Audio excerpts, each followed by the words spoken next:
Madam President, I'm pleased to announce that our bipartisan bicameral negotiations on defense spending and other priorities have yielded a significant agreement. I want to thank my friend, the Democratic leader, for joining me this afternoon and for the productive discussions that have generated this proposal. The compromise we've reached will ensure that for the first time in years, our armed forces will have more of the resources they need to keep America safe. It will help us serve the veterans who've bravely served us. And it will ensure funding for important efforts such as disaster relief, infrastructure, and building on our work to fight opioid abuse and drug addiction. This bill is the product of extensive negotiations among congressional leaders and the White House. No one would suggest it is perfect, but we worked hard to find common ground and stay focused on serving the American people. First and foremost, this bipartisan agreement will unwind the sequestration cuts that have hamstrung our armed forces and jeopardized our national security. Secretary Mattis said, quote, "No enemy in the field has done more harm to the readiness of our military than sequestration." For years, my colleagues on the Senate Armed Services Committee, led by Chairman John McCain, have spoken out about these damaging cuts. In the face of continuing and emerging threats, these cuts have left us unable to realize the potential of our missile defense capabilities.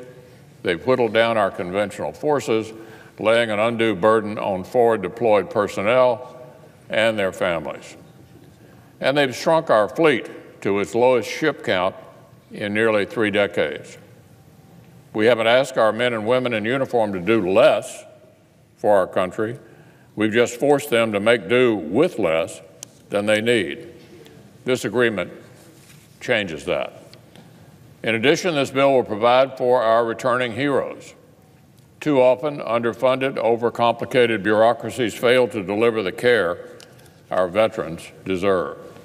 The Trump administration and Congress, thanks to the leadership of Chairman Isaacson, have made important progress for veterans in the past year. This agreement will expand on those steps. This agreement will also bolster our ongoing national struggle against opioid addiction and substance abuse. It will fund new grants, prevention programs, and law enforcement efforts in vulnerable communities all across our country. It also provides funding for disaster relief efforts.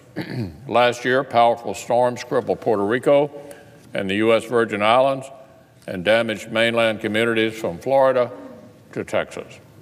Thanks to the efforts of members such as Senator Cornyn, Cruz, Rubio, and others, this bill will get more help on the way.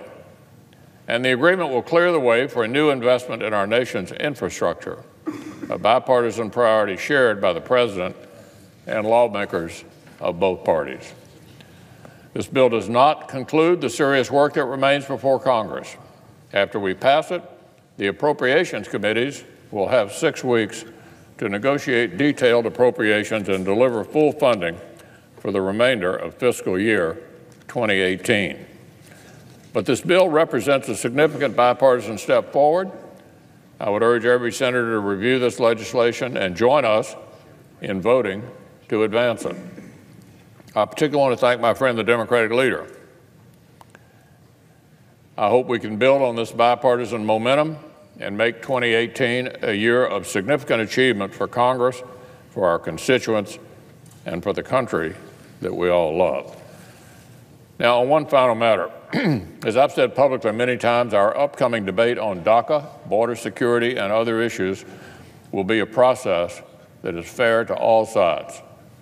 The bill I move to, which will not have underlying immigration text, will have an amendment process that will ensure a level playing field at the outset. The amendment process will be fair to all sides, allowing the sides to alternate proposals for consideration and for votes. While I obviously cannot guarantee any outcome, let alone supermajority support, I can ensure the process is fair to all sides, and that is what I intend to do.